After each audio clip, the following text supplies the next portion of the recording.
Naalala niyo po ba yung unang advice or counsel, let's say, na binigay sa inyo ng taong nagpakilala sa inyo sa Panginoon?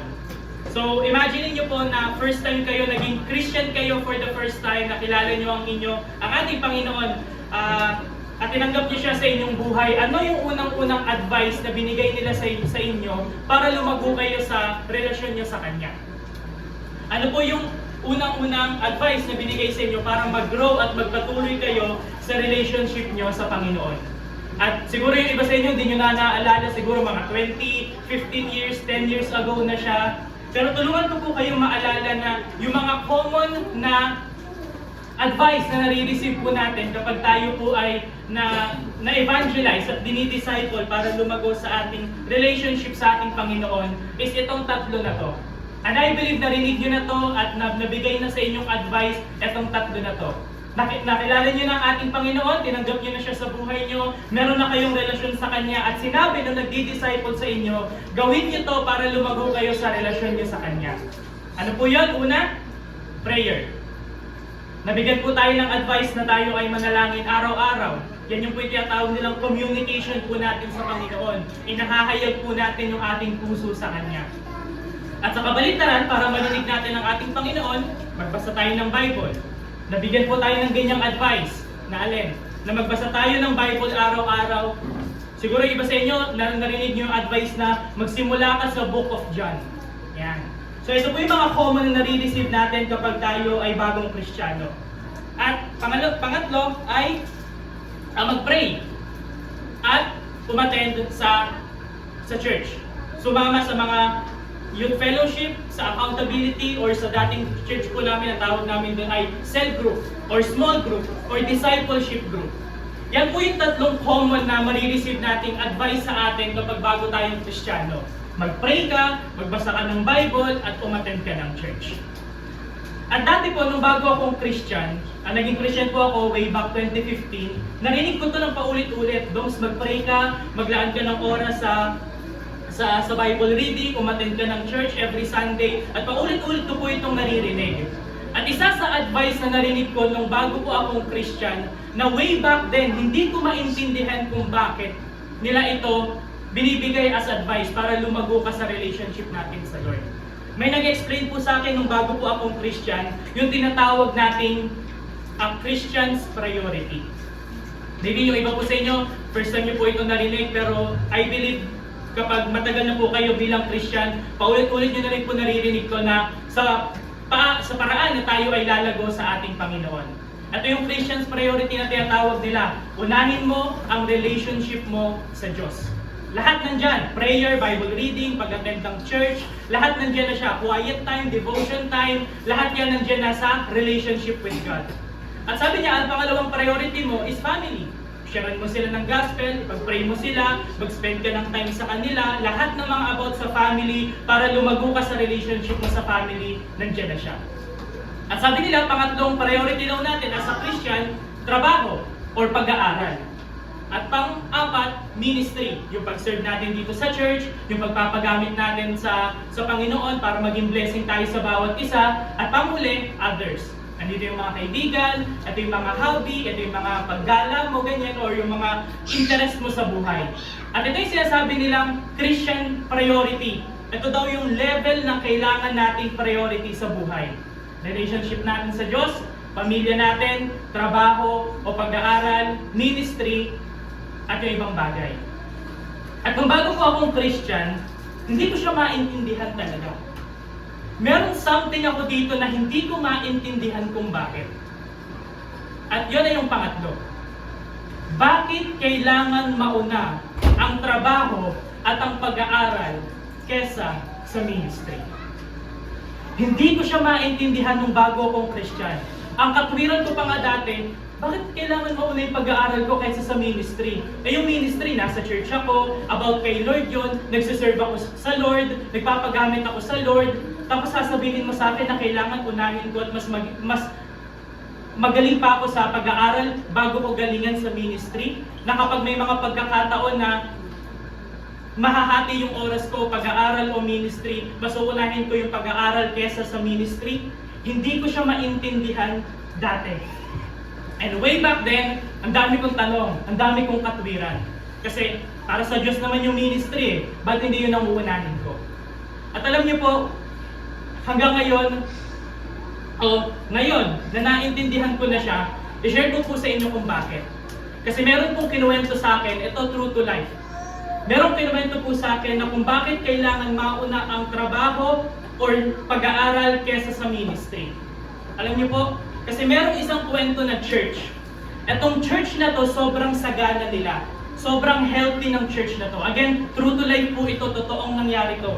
Etong church na to ay naglilingkod sa Panginoon, etong church na to nagmamahalan sila, etong church na to nagsiserve sila, at kahit na anong gawing pag-uusig at persecution ng mga tao sa paligid nila, patuloy sila sa relasyon nila sa Diyos.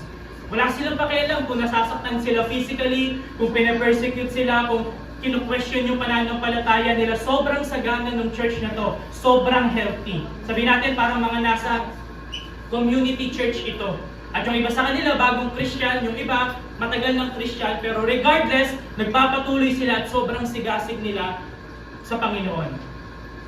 Kaso, sa church na to, may mga nakapasok na mga extreme na doctrine. May mga nakapasok na extreme teaching. Sabi ng mga iba, sa church nila, na mga miyembro, babalik na si Jesus. Magsi-second coming na si Jesus. Huwag na kayong magtrabaho. Kayo na lamang ay maglingkod sa church.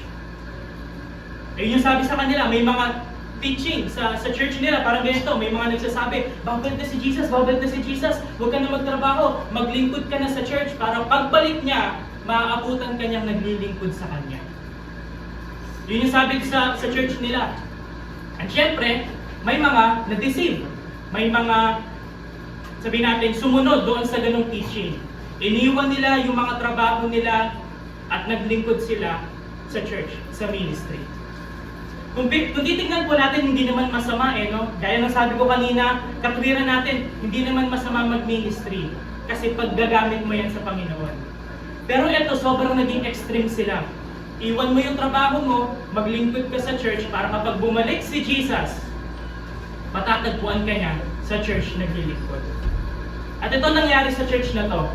Nalaman po ng head pastor nila na ganun yung nangyayari sa church. Maraming mga Christian na iniwan yung kanilang mga trabaho para sa ministry. At dahil sa pagmamahal ng head pastor, kasi yung head pastor nila nasa ibang bansa or nasa malayong lugar, at dahil sa pagmamahal ng pastor nila, sa church nila, is nagpadala ng sulat yung pastor na to. Tagal na no? Sulat, hindi man lang chat. So nagpadala ng sulat itong pastor na to sa church, correcting kung ano yung paniniwala, correcting kung ano yung behavior ng church na ito. At in-explain nung pastor nila, nagbigay ng sulat, in-explain yung about sa second coming, at syempre, nandun yung correction ng pastor sa church nila. At anong church to? Ito po ang church ng 1 Thessalonians. Yan po ang context at background ng 1 Thessalonians. Sino po yung head pastor na tinutukoy ko? Si Apostle Paul. Na way back then sa church ng Thessalonica, nagkaroon po ng mga mindset at behavior ang mga Christian. Iwan natin yung trabaho natin, tayo ay maglingkod sa church. Mag-ministry tayo full-time para kapag dumating ang ating Panginoon, makikita niya tayo naglilingkod sa Kanya. Again, wala pong masama na i-encourage natin ang ating mga kapatid sa pananampalataya sa ministry. Pero sa paggamit po ng Panginoon kay Apostle Paul, sa pag-correct sa 1 Thessalonians, ito po yung sinabi niya sa kanila. Ito yung correction ni Apostle Paul sa church nila. Makikita po natin yan. Yan yung scripture reading natin kanina. 1 Thessalonians chapter 4. So verse 11, sabi dito ni Paul, ang trabaho ay separation ng mga taong irresponsable at yung mga taong responsable sa buhay. Ayun yung sabi ni Paul. Hindi niya dinisregard na huwag kayong maglingkod sa church. Ang ginawa ni Paul, pinaunawa niya sa kanya, kailangan nating magtrabaho.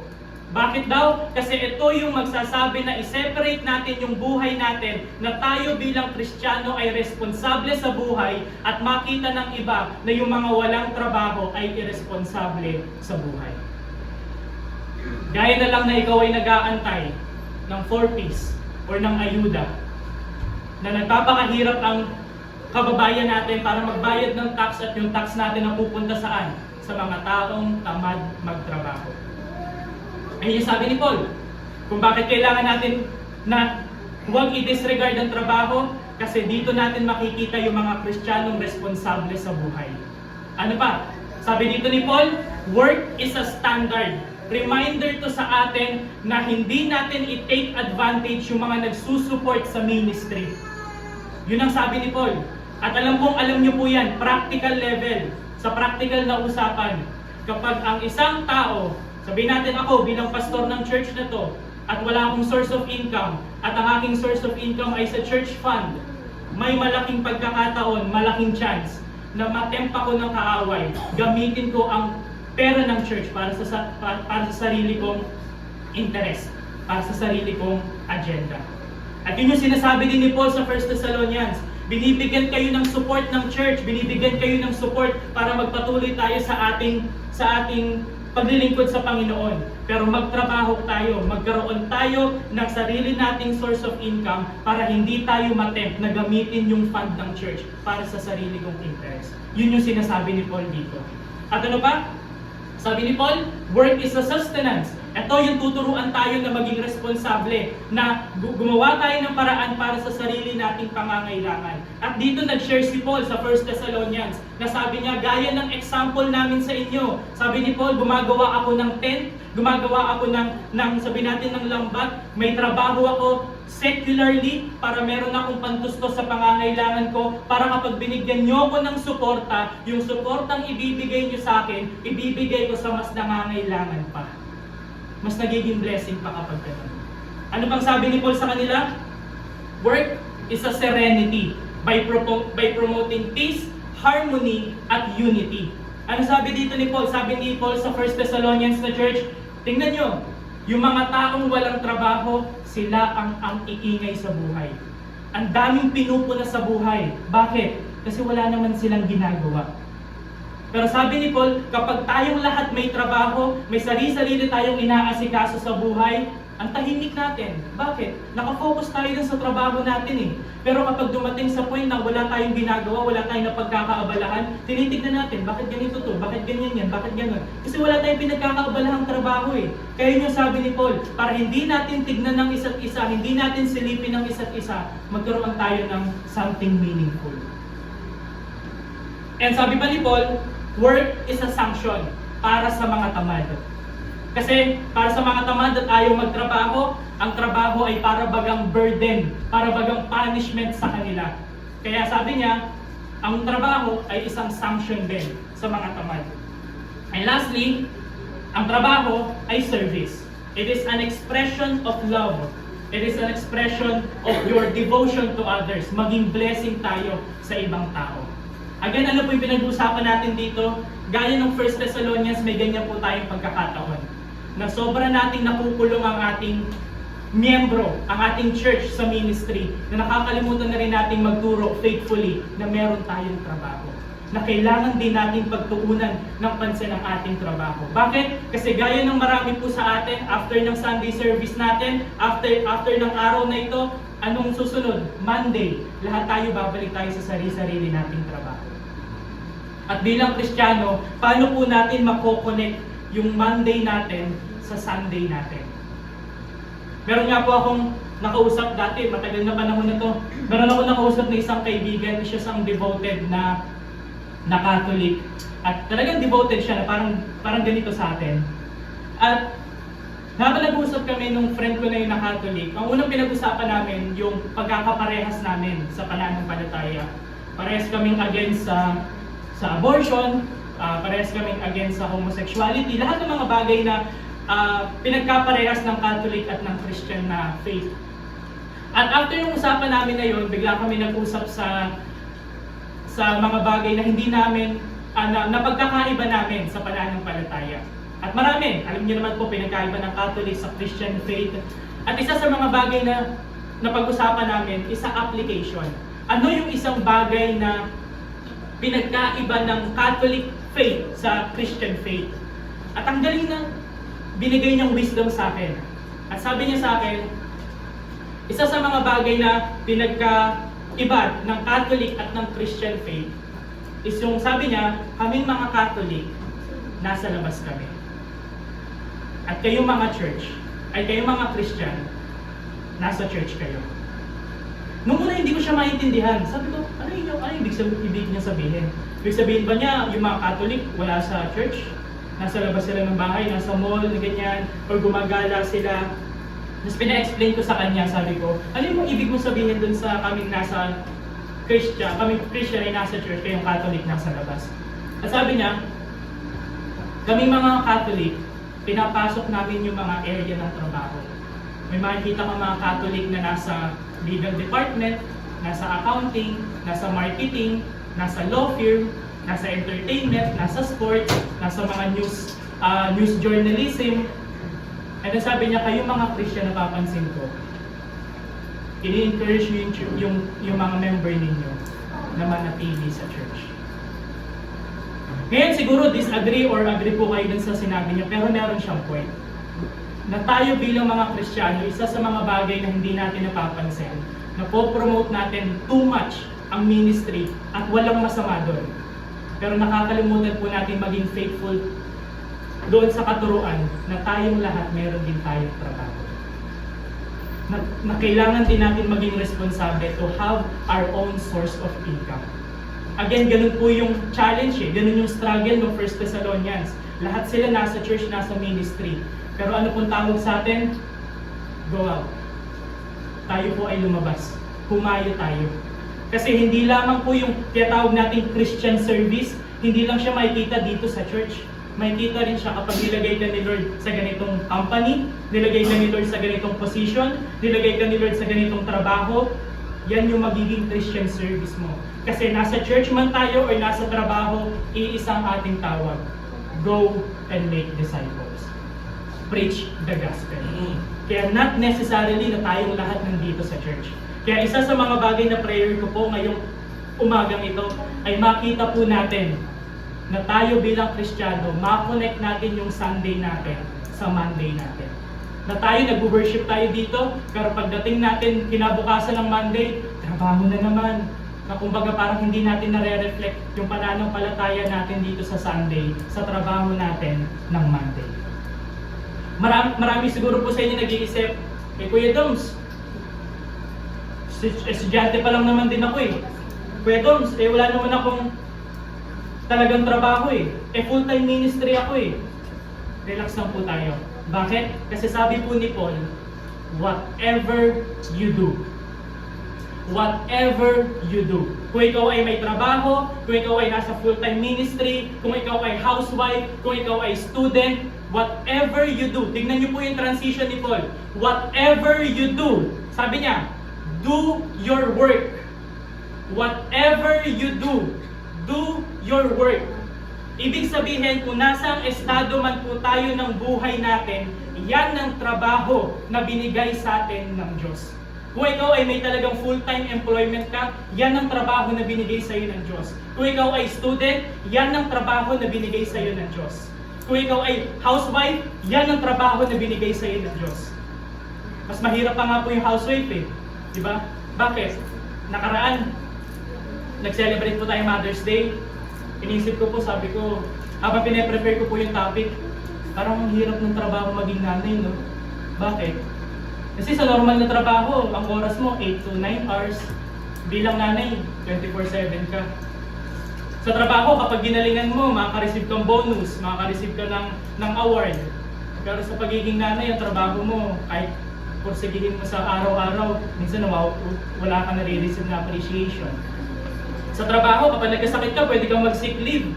Sa pagiging nanay, ang trabaho mo, kahit magkasakit ka, kailangan mo alagaan yung may sakit din Kaya kahit housewife, kahit wala kang full-time employment, yan po ang trabaho na binigay sa atin ng Diyos. Again, ang kausap ko po ngayon sa umagang ito, lahat po tayo. May trabaho ka, nasa full-time ministry, student or housewife, regardless. Sabi ni Paul, whatever you do your work heartily. Kaya kung meron po kayong maaalala sa topic po natin ngayon, ito lamang po. Connect your Sunday worship with your Monday work. Yun lamang po ang dalangin ko sa umagang ito. Kung meron po kayong maaalala at maa-apply, connect your Sunday worship with your Monday work. Gaya ng sabi ko kanina, nagpupuri tayo dito sa Panginoon, pero pagdating ng Monday, hindi natin kayang ma-reflect yung pananampalataya natin sa ating trabaho. At dalangin ko po this morning, connect your Sunday worship with your Monday work. At yan ay introduction lamang. At dito, tayo po ay mapapatuloy. Tignan po natin, ano po ba ang standard ng definition ng trabaho? Ano po ba kapag sinabi natin ito ay trabaho? Ano yung sabi nating definition, description ng trabaho? At gagawin ko po itong simple para po sa ating lahat. Ano ang definition ng trabaho? It is a purposeful, physical, or mental effort exerted to produce goods, services, or specific outcomes in the trade of payment or profit. Sa madaling salita, may gagawin ka and in return, babayaran ka. Yun ang trabaho. Babayaran kita na ihatid mo ako sa Pasig, trabaho yun. Kahit po yung mga nandito po sa musiko, sa mga nasa banda, it is a reflection of work. Kayo po tutugtog kayo, magpaparada kayo, iikot kayo dyan sa Taytay, and in return, babayaran kayo ng allowance. It is a reflection of work. Basta kapag may ginawa ka for something at binigyan ka in return, that is work.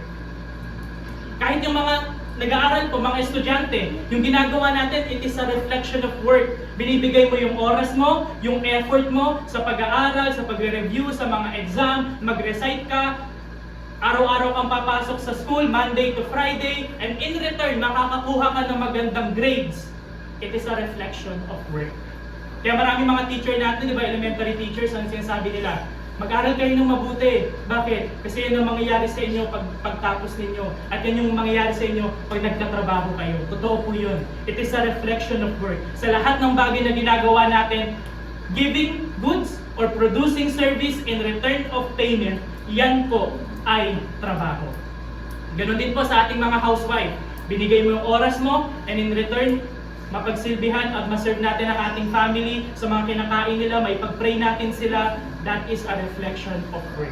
Again, ang kausap ko po lahat dito, yung may mga trabaho full-time, or yung mga self-employed, or mga nasa full-time ministry, or mga student, regardless. Ito po ang ating definition ng work. At para po sa ating lahat ito.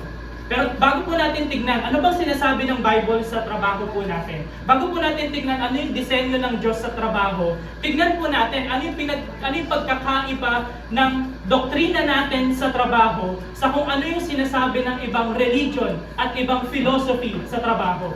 At dito makikita nyo po na kapag hindi ka Christian or kapag hindi mo nauunawaan yung biblical foundation ng trabaho, napakasaklap ng buhay, napakahirap ng buhay. Tingnan nyo po. Ito po, tingnan natin isa-isa. Ano yung definition ng trabaho sa iba't ibang religion? Meron po tayong tinatawag na pre-Protestant Reformation. At sa kanila, ang trabaho ay para lamang sa mga pari at para lamang sa mga monghe, sa mga monks. Ano pong ibig sabihin? Alam niyo naman po yung Reformation, di ba? Sila Martin Luther, sila John Calvin. Ito po yung ibig sabihin ng pre-Protestant Reformation. Ito yung century na kung saan ang Catholic Church ay ang nag-iisang church lamang. Na ang Catholic Church, let's say, ang talagang nagbibigay dikta sa lahat ng religious activity at spiritual life ng mga tao. At sa pre-Protestant Reformation, ang pagkakaintindi nila sa trabaho, ang tunay na trabaho ay kapag nasa church ka. Kapag naglilingkod ka sa church. Kapag full-time kang pari. Sa kanila, kapag ang trabaho mo ay hindi sa church, hindi yan trabaho. Hindi yan tunay na trabaho. Ano pa? Sa Greek mythology, ang tawag po nila, ang perspektibo po nila sa work is one of the curses of the gods. Kasi sa mga kabataan po dito na alam niyo yung Pandora's box, Di ba parang yung Pandora's box is yung punong-puno ng sumpa at nabuksan yung Pandora's box at lumabas yung mga sumpa, nandun yung mga sakit, nandun yung mga cancer, nandun yung mga COVID-19. At isa sa mga sumpa na lumabas sa Pandora's box ay yung trabaho. Kaya sa Greek mythology, ang pagkakaintindi nila sa trabaho, isa tong sumpa sa atin ng mga Diyos. Meron pa, sa Greek philosophy naman, ang trabaho ay para lamang sa mga nag-iisip, para lamang sa mga matatalino. Para sa mga Greek philosophers, kapag ang trabaho mo ginagamitan ng kamay, hindi yan trabaho. Para sa kanila, dapat ang trabaho yung nag-iisip ka, ano ang hustisya, ano ang pag-ibig, bakit hindi natin mahuli ang senador na to? Yung mga ganung pag-iisip.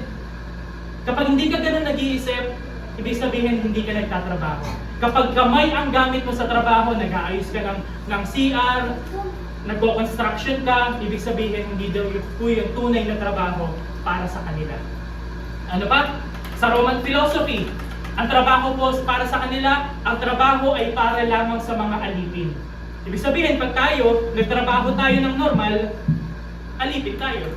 Alipin ng salapi. Ganun sa kanila. Kasi ang mga nasa mataas na posisyon, hindi dapat nagtatrabaho. Meron naman po tayong tinatawag na modernism, na ito yung ang trabaho ay for social justice. Kapag pinaglalaban mo yung karapatan ng iba, kapag nagrarally ka, kapag nagre-rebelde ka sa government, kapag hindi ganito yung ginagawa mo, ibig sabihin hindi ka nagtatrabaho. At meron naman po tayong tinatawag na individualism, na yung trabaho ay para lang sa sarili nating interest. Bibili ako ng sarili kong ganito, bibili ako ng ganyan, pupunta ako ng ganito, pupunta ako ng ibang bansa, because I deserve this.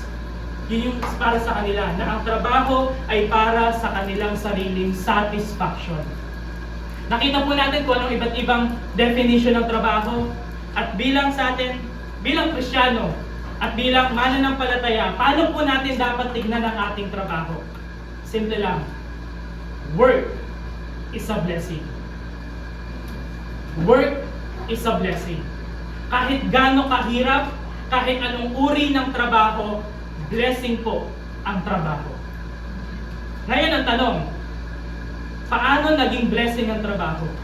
Nai-stress ako, nabe-burnout ako, na-frustrate ako, umiiyak ako, nag-a-apply ako ng trabaho, hindi ako makakuha ng trabaho, naghahanap ako ng kliyente, hindi ako makakuha ng kliyente.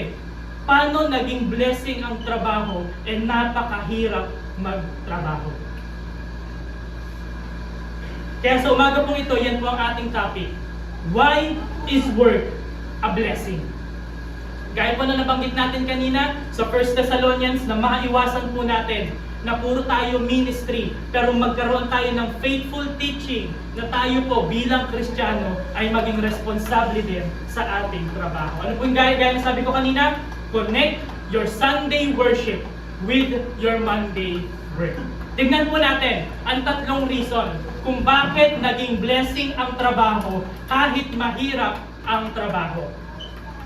Ang unang point po natin, work is a design of God.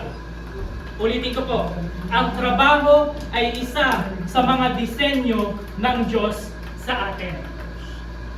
Paano po natin masabi? Balik po tayo sa unang chapter ng Genesis. Sa unang chapter pa lang ng Genesis, dito na natin makikita, dinisenyo tayo ng Diyos para magtrabaho. Tignan niyo po sa Genesis chapter 1, verse 26 to 27.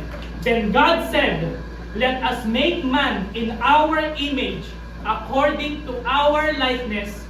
God created man in His own image. In the image of God, He created him. Male and female, He created them. Saan daw po tayo gawa? Sa imahe ng Diyos. Sa wangis ng Diyos. Ano pong ibig sabihin? Bigyan ko lamang po kayo ng konting explanation. Ano bang ibig sabihin na gawa tayo sa imahe ng Diyos? Ibig sabihin, lahat ng kung sino si Lord, it is a reflection na binigay niya sa atin as He created us in our image. Ano po ibig sabihin nun? Individuality, personhood. Ang Diyos po ay may pagkatao. Ganon din tayo bilang individual, may pagkatao. Nag-iisip. Sa creation, nag-isip ang Diyos. Ganon din po tayo as created in His image. Meron po tayong kakayanan na mag-isip. Kahit yung pinakamatalinong hayop na may isip po natin, hindi kayang gagawin kung paano tayo mag-isip. Yung mga pinakamatalinong unggoy na alam niyo, hindi naman siya nag-iisip anong purpose ko sa buhay, bakit ako bumabangon. Tayo lang bilang tao ang kayang gumawa nun. Bakit? Because we are created in His image. Emotion. May emotion po ang Diyos. At tayo bilang tao, created in His image, meron tayong emotion. Meron tayong longing na magmahal at may longing tayong mahalin. Bakit? Because we are created in the image of God. Morality. Nakikita po natin kahit hindi tayo sinasabihan, mali to, mali yan. May konsensya tayo. Kasi yung morality ng Diyos nasa atin. Bakit? Kasi we are created in the image of God. Freedom. Yung kakayanan natin pumili. Yung kakayanan natin may freedom of will. May choice tayo. Because we are created in the image of God. At ano pang imahe ng Diyos? God is the ultimate worker. May kita pa lang natin yan in the very first verse ng Bible. In the beginning, God created the heavens and the earth. Doon pa lang Genesis 1:1 makikita natin, nagtatrabaho na ang Diyos. Kaya nga sabi ni Jesus sa atin, ni-reveal sa atin ni Jesus sa John chapter 5, but He answered them, my Father is working until now. Na kahit ngayon na tayo ay nandito, nagtatrabaho ang Panginoon. Nangungusap sa puso ng bawat isa. Inililigtas tayo, inilalapit tayo sa Kanya para makilala natin siya. And that is a work of our Heavenly Father. At kung yung imahe ng Diyos sa Genesis chapter 1 na siya ay the ultimate worker, ibig sabihin yung imahe niya na binigay niya sa atin, we are created in His image to work. Tingnan niyo po sa Genesis chapter 1 verse 28. Ito yung kasunod nung kaninang binasa natin. God blessed them. And God said to them, be fruitful and multiply and fill the earth and subdue it. Ano pa sabi ng Diyos? And rule over the fish of the sea and over the birds of the sky and over every living thing that moves on the earth. Nung kinreate ng Diyos si Adam, binigay niya ang disenyo niya para kay Adam. At ano yung disenyo niya? Magtrabaho. Yun po ang disenyo ng Diyos sa atin. As He is the ultimate worker, as we bear His image, tayo po ay created in the image of God also to reflect yung pagiging worker ng ating Diyos. Ngayon itong tanong, bakit mahirap? Bakit tayo na-frustrate? Bakit tayo nai-stress? Bakit tayo umiiyak sa trabaho? Hindi po dahil sumpa ang trabaho sa atin, kundi dahil ang sumpa is magtatrabaho tayo ng mahirap. Kung titignan po natin sa Genesis chapter 3, yan po yung sumpa. Nagkasala na si Adam and Eve sa Genesis chapter 3. At isa po sa sumpa ng Diyos sa kanila, ngayon magtatrabaho ka ng mahirap. Isang kahig, isang tukak. Pero kung wala pong kasalanan at kung wala pong rebellion at disobedience sa Genesis chapter 3, ang pagtatrabaho po natin smooth lang. Kaya kailangan po natin maintindihan na hindi po curse ang trabaho. Ito po ay blessing. Kasi yung unang disenyo na binigay sa atin ng Diyos ay yung trabaho niya para sa atin.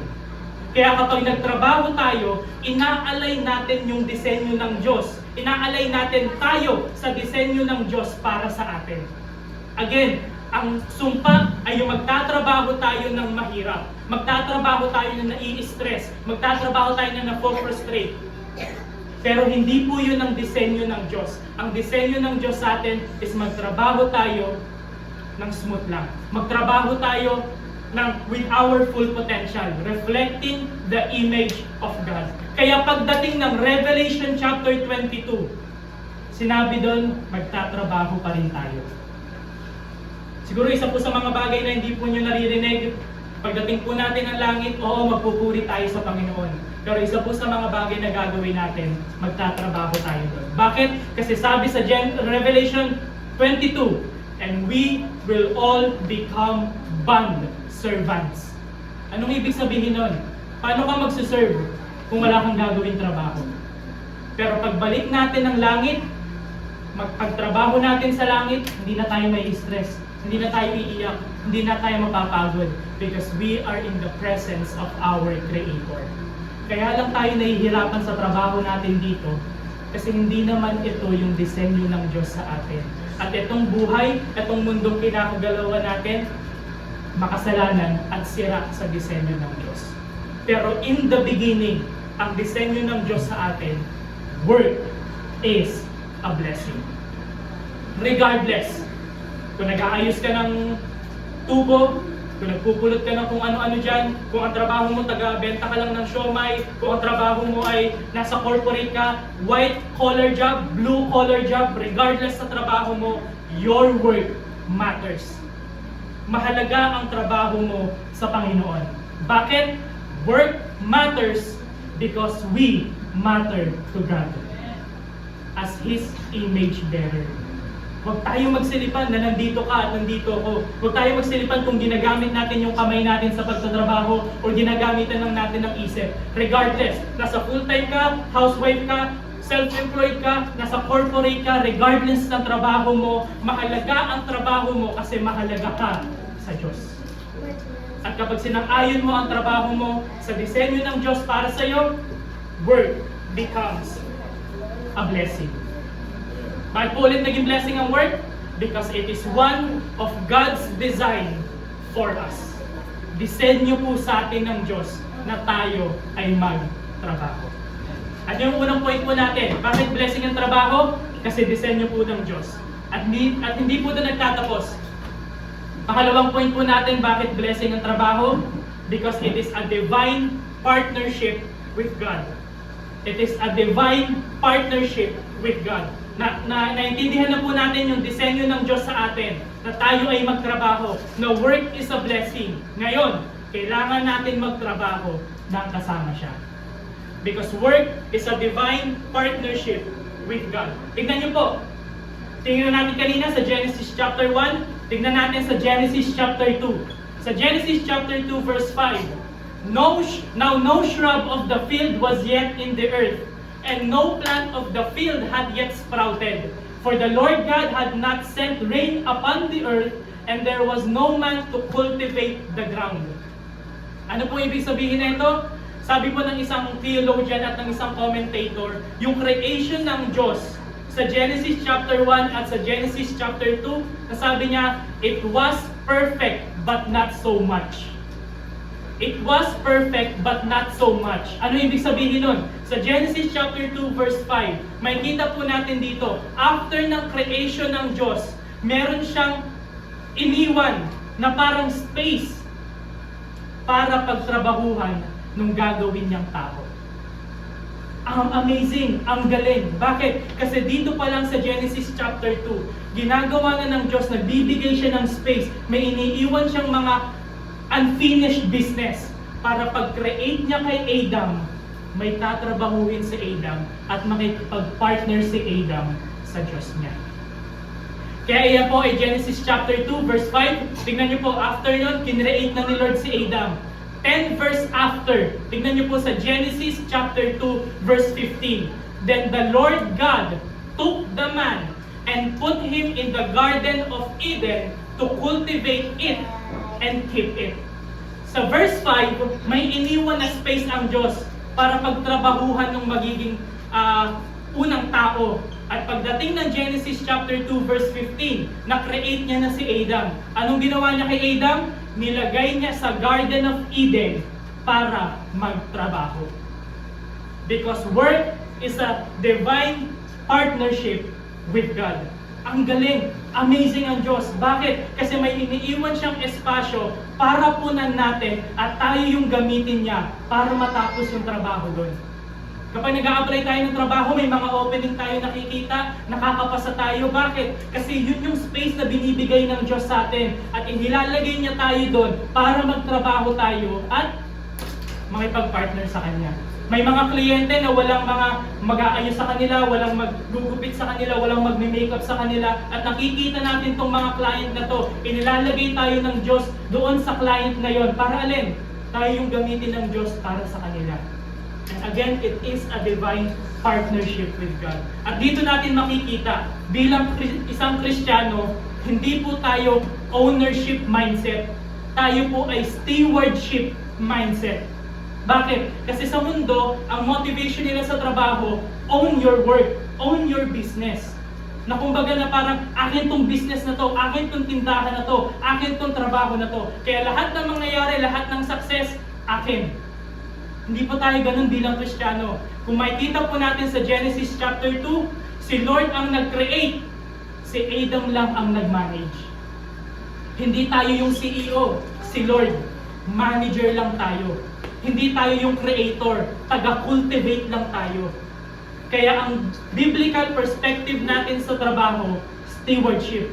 Lord, binigay mo sa akin to. Tulungan mo kung mapagkatiwalaan sa bagay na binigay mo sa akin. Dapat ganun yung perspective natin sa trabaho. For example, kung ikaw ay tricycle driver, kung ikaw ay MC taxi driver, kung ikaw ay grab driver, ang perspective natin, Lord, pinagkaloob mo at pinagkatiwala mo sa akin itong pasahero ko. Tulungan mo ako, Panginoon, na maihatid sila ng maayos. Kung ikaw ay nasa BPO, call center ka, Lord, binigay mo sa akin itong customer na to, kahit pinagmumura ako, kahit galit na galit siya sa akin, at kahit mahirap, Lord, binigay mo itong customer na to para gamitin mo kung ma-resolve yung concerns niya. Kung ikaw ay construction worker, Lord, pinagkatiwala mo sa akin tong bahay na to, kahit sobrang init, kahit nakakauhaw, Lord, tulungan mo ako, gamitin mo ako, kasi bahay to ng isang tao, bahay to ng isang pamilya. Kung ikaw ay mananahe, Lord, pinagkatiwala mo tong mga tela na to sa akin, tatahiin ko to ng maayos para alin, kasi may isang tao na magsusuot nito, at magagamit mo ako, Lord, para may damit siya. Kung ikaw ay teacher, Lord, pinagkatiwala mo itong mga student na to, tulungan mo ko na maiayos ang buhay nila at mas gumaling pa sila sa kanilang pag-aaral. Yan ang ating biblical perspective sa trabaho, na tayo ay pinagkatiwalaan lang ng Diyos, maging faithful at trustworthy tayo.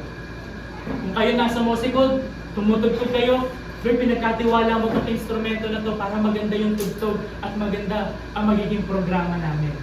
Whatever or regardless, tayo ay tinawag ng Diyos to partner with Him. Na tayo ay magtrabaho kasama siya.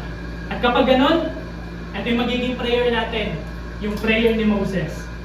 Napakaganda po ng prayer ni Moses. Ito po yung prayer ko lately. Sabi sa Psalm 90, verse 16 to 17, let your work be shown to your servants, and your glorious power to their children. Let the favor of the Lord our God be upon us, and establish the work of our hands upon us. Yes, Lord, establish the work of our hands. Yun ang prayer natin kapag magtatrabaho tayo. Lord, i-establish mo kung ano yung gawain ng aming kamay. Kung ako ay virtual assistant, kung nagla-live lamang ako sa TikTok, kung nasa corporate ako, nasa accounting, nasa marketing, Lord, establish the work of our hands. Because we want to partner with you. Gaya ni Adam, nakipag-partner siya sa Diyos. Bakit?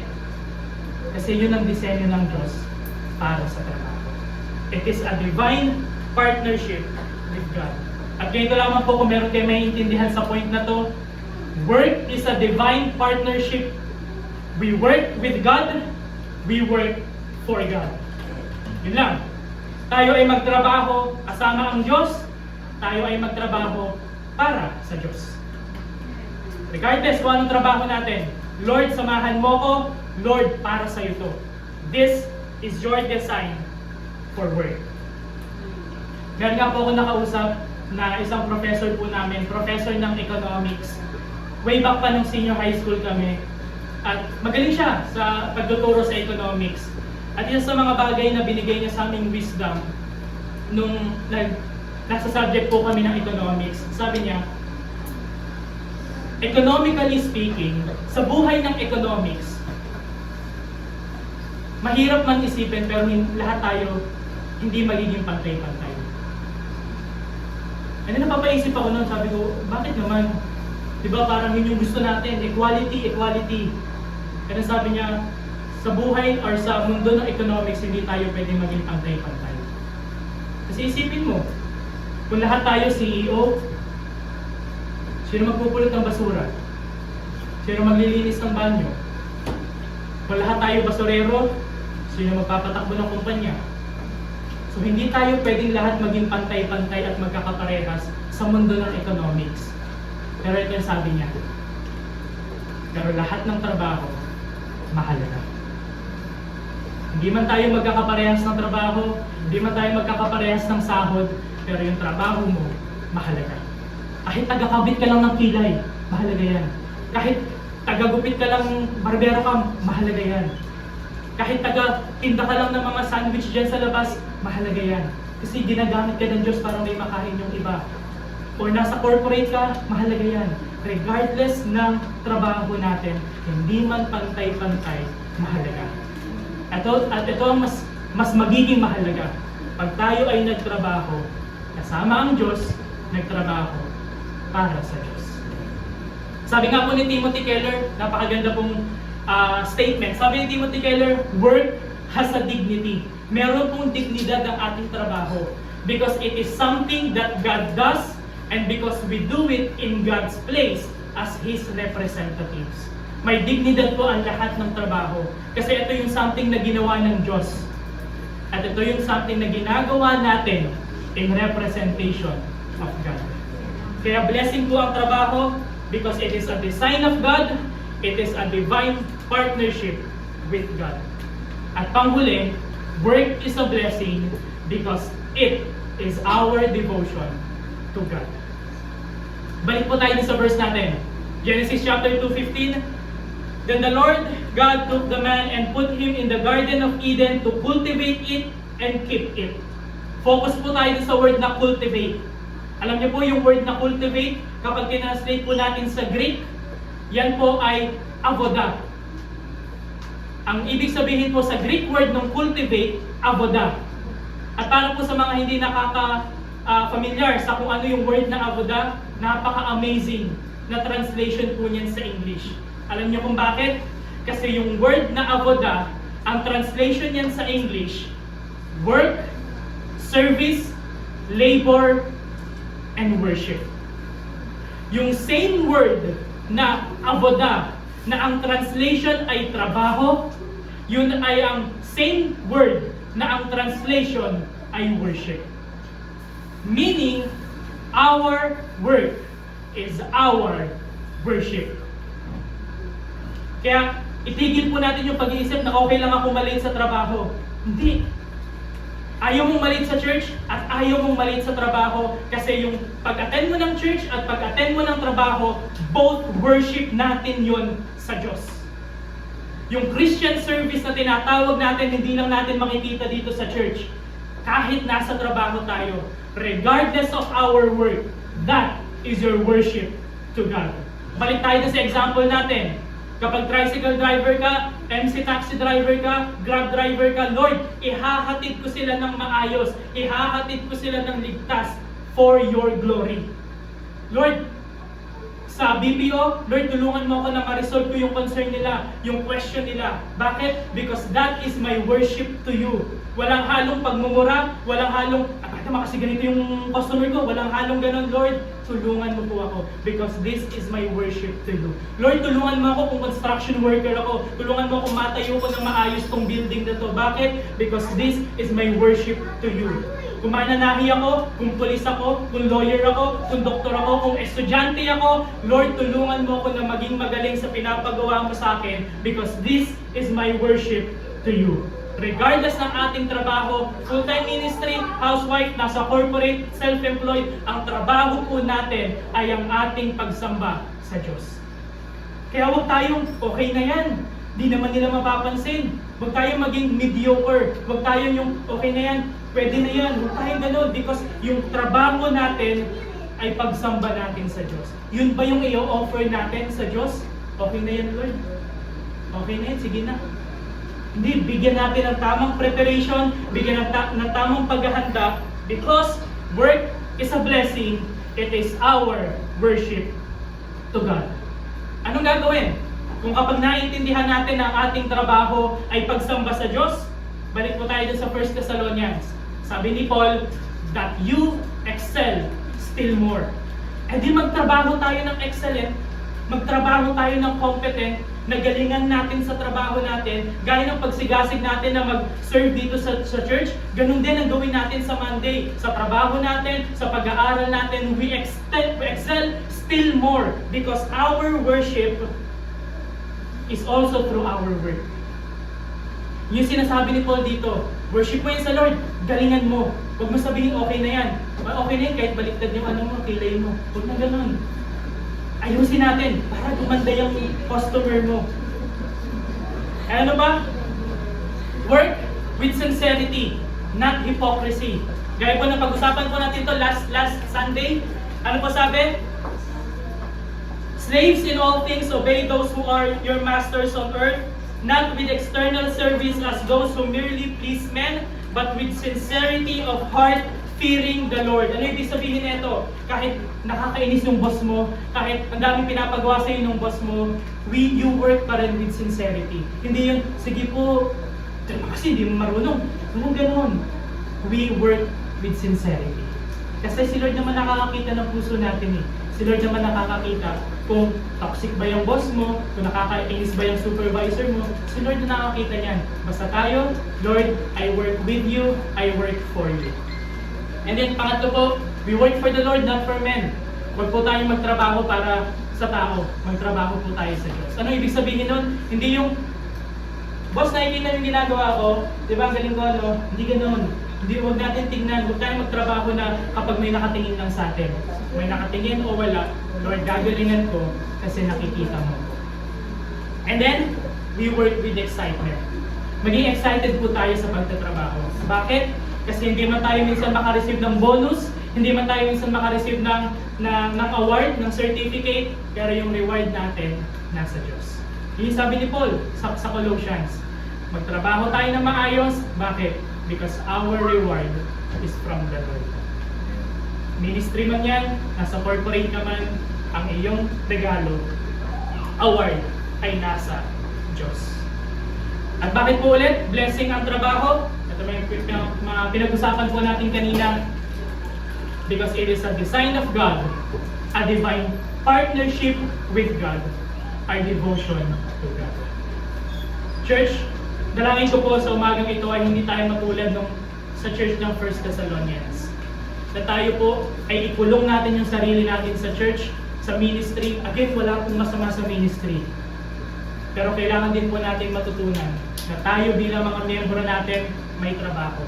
At minsan yung iba sa atin hindi tayo tinatawag na mag full-time ministry, iba sa atin tinatawag tayong lumabas at gamitin ni Lord sa entertainment, sa sports, sa legal field, sa HR, sa marketing, o saan man yan, blue collar or white collar job, blessing po ang trabaho.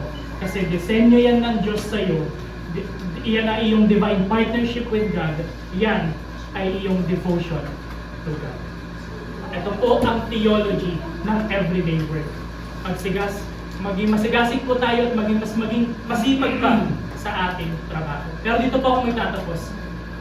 Kapag naintindihan po natin na yung trabaho natin, yung prinsipyo ng Bible pagdating sa trabaho, kailangan din po natin isang pag-ingatan yung kalalagayan ng puso natin. Bakit? Kasi kapag naintindihan natin kung ano yung tinuturo ng Bible sa trabaho, kailangan din po natin gabayan yung heart natin na hindi tayo mauwi dun sa tinatawag nilang hustle culture o yung grind culture. Na kailangan trabaho, na kahit Sunday magtatrabaho ka. Kailangan din po natin pag-ingatan yung puso natin sa mga ganong kalalagayan. At ano pa? Kailangan din po natin pag-ingatan yung puso natin na minsan kapag naisip natin yung prinsipyo ng trabaho na we need to work and earn, baka dumating din sa point na maisip natin pagtatrabahuhan at i-earn ko yung salvation ko. Yung tinatawag natin work-based salvation. Maling kalalagayan din po yun ng puso. Isa sa mga bagay na kailangan nating pag-ingatan sa trabaho ay hindi tayo mahulog sa hustle culture at hindi tayo mahulog sa work-based salvation. Kasi hindi naman po tayo tinawag ni Lord na magtrabaho. Hindi rin po tayo tinawag ng Lord na magpahinga. At hindi rin po tayo tinawag ng Lord na magtrabaho tapos magpahinga. Hindi po. Wala po sa tatlong option na yun. Magtrabaho ka na magtrabaho, magpahinga ka na magpahinga, o magtrabaho ka tapos magpahinga. Wala po yun ang tawag ng Diyos. Ang tawag ng Diyos sa atin, magpahinga tayo sa Kanya, saka tayo magtrabaho. Bakit? Tingnan niyo po, sabi ni Jesus sa Matthew 11, "Come to me, all who are weary and heavy laden, and I will give you rest." Ang tawag po sa atin ng Diyos, hindi yung magtrabaho ka na magtrabaho, o magpahinga ka na magpahinga, o magtrabaho ka tapos magpahinga ka. Ang tawag po sa atin ng Diyos, magpahinga tayo kay Kristo Jesus because the ultimate work has been already finished. The ultimate work has been done. Magpapahinga tayo sa finished work ni Jesus on the cross. Saka tayo magtatrabaho. Yan po yung sabi sa Matthew 11:28. Tignan nyo yung kasunod na verse. Sa verse 29. "Take my yoke upon you." Ano ibig sabihin nito ni Jesus? Magpahinga kayo sa akin. And then after nun, ang aking pamatok ay ibibigay ko sa iyo kasi may trabaho tayong gagawin. But this time, kasama na natin siya. Kaya sabi niya sa verse 30, "For my yoke is easy and my burden is light." Ang tawag sa atin ng Diyos, hindi magtrabaho na magtrabaho, or magpahinga na magpahinga, or magtrabaho saka magpahinga. Ang tawag po sa atin ng Diyos, tayo ay magpahinga kay Jesus Christ. And then tayo ay magtrabaho, but this time, kasama na natin siya. Para po sa mga senior citizens, na siguro retired na kayo, sabi po ni Pastor Bong, huwag kang mag-retire. Mag-retire ka. Magpalit ka lang ng gulong, kasi malayo pa ang lakbayin natin sa gawain ng Panginoon. Kung yung mga nasa senior citizens po natin na nag-volunteer sa NGO, sa non-profit organization, nag-volunteer sa munisipyo, malayo pa po ang lakbayin natin sa Panginoon.